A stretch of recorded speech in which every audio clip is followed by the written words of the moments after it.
Hi everyone.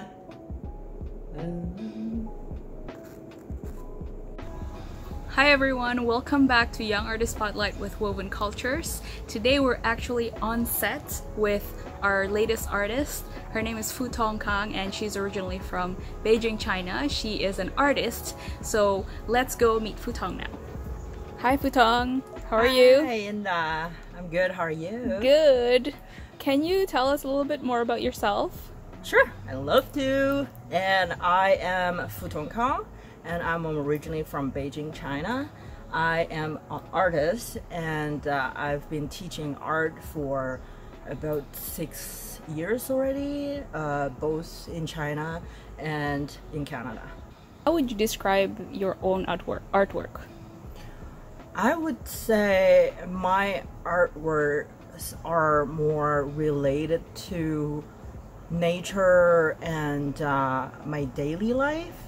I got inspired by the environment and also by the cultures around me, and also sometimes my students are my inspirations as well.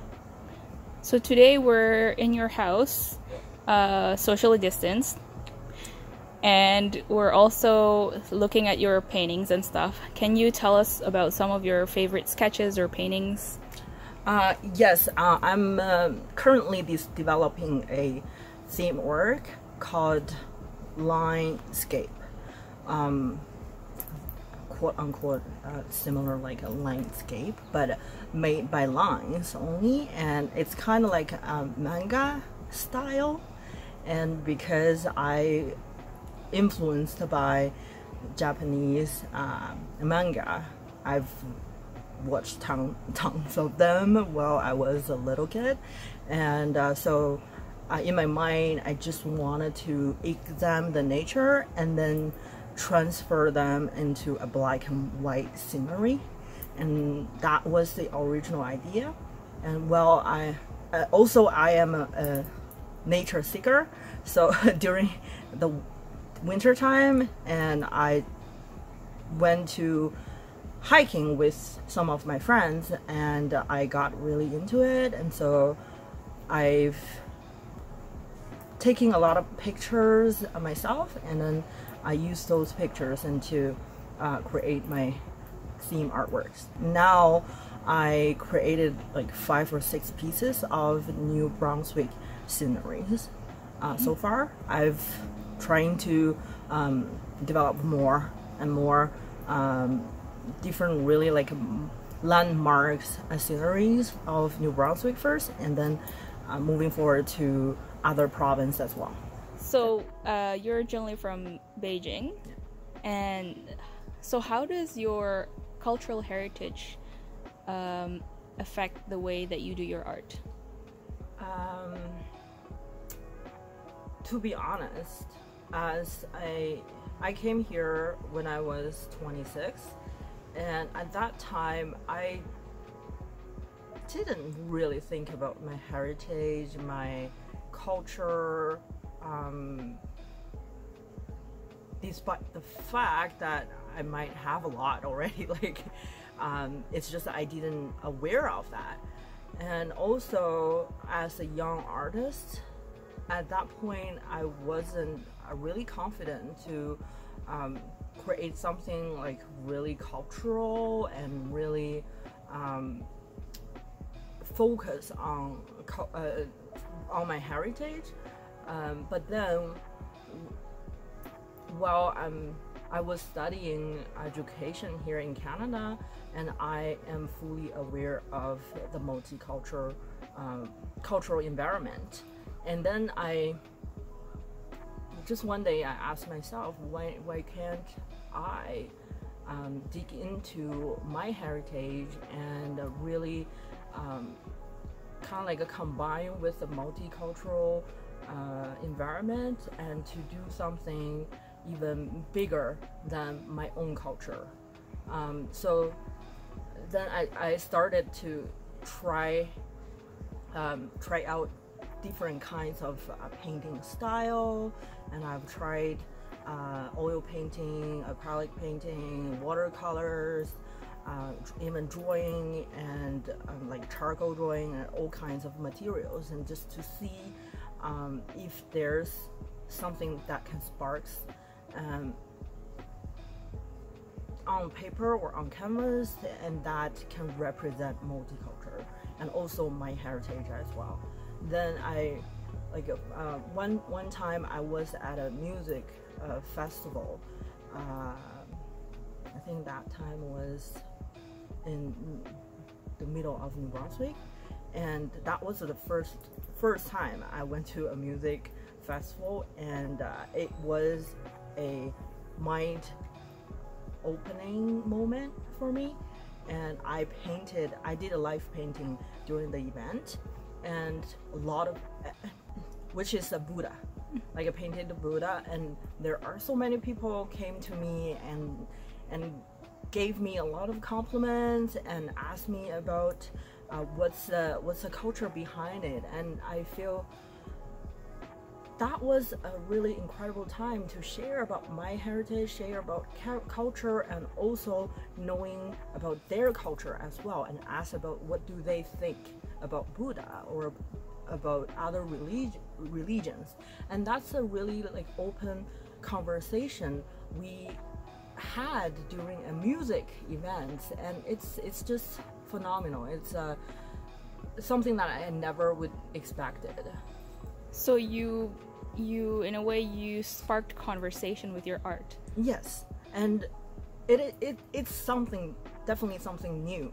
And because I, as a student, like art student, while I was in university, I was more focused on skills and techniques and just build up my skills and trying to, you know, paint more accurately, and that was the goal. But then I didn't think through a lot of like deeper meaning behind my artworks, which feels like there's something lack of in my previous artworks.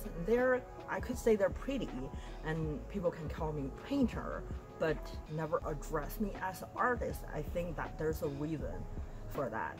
Then now I'm more like think first, and that's develop the ideas first, and then come up with question first, and then start doing my artworks, so that when people ask about my artworks, there are so many different narratives behind the artworks, instead of just the painting, just the drawing. So Futong, you've also been doing a lot of community work over the past few years that you've been living in Canada.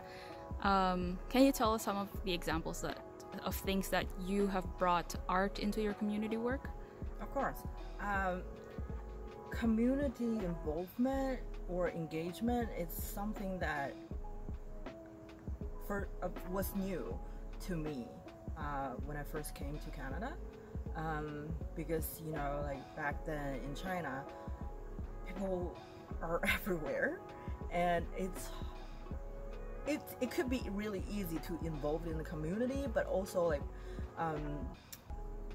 I was more concerned about safety issues, and you know, the more people you have, and it could be more dangerous or more concerns in certain activities.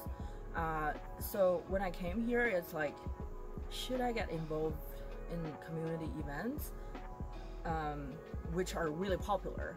I mean, like a lot of people involved with marathon events and charity events and all kinds of community events.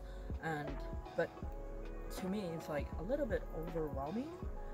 I didn't know how to get involved at first. And then I participated one of the international student event, and just listened to others' experience in Canada, and I kind of like I had a little bit idea how to start it, and how to find the right resource for or based on my skills and experience. So I've tried out some after school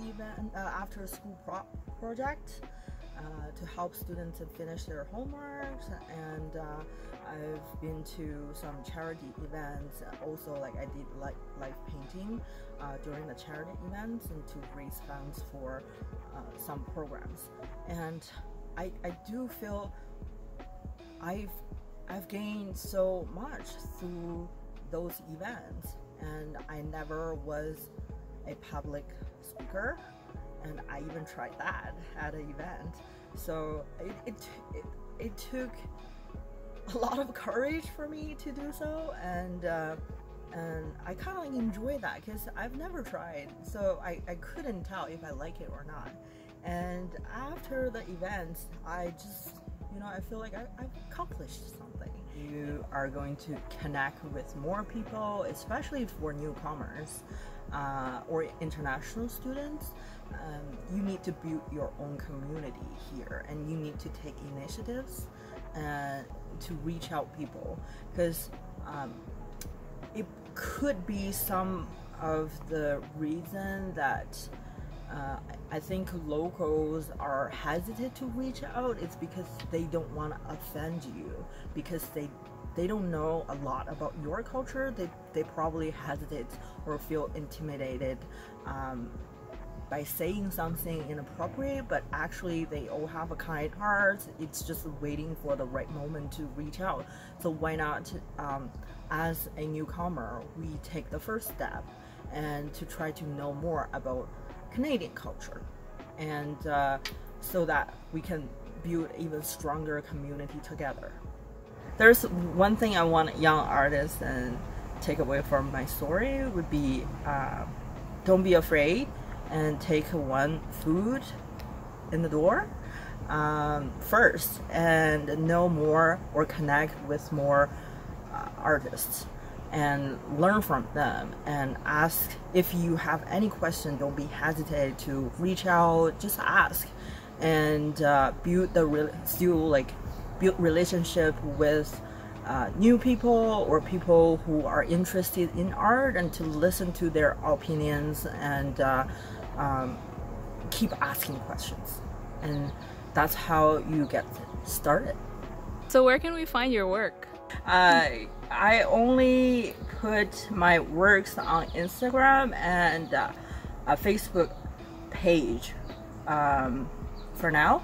So if you wanted to look at my works or reach me out, feel free to add me on Instagram and also on Facebook.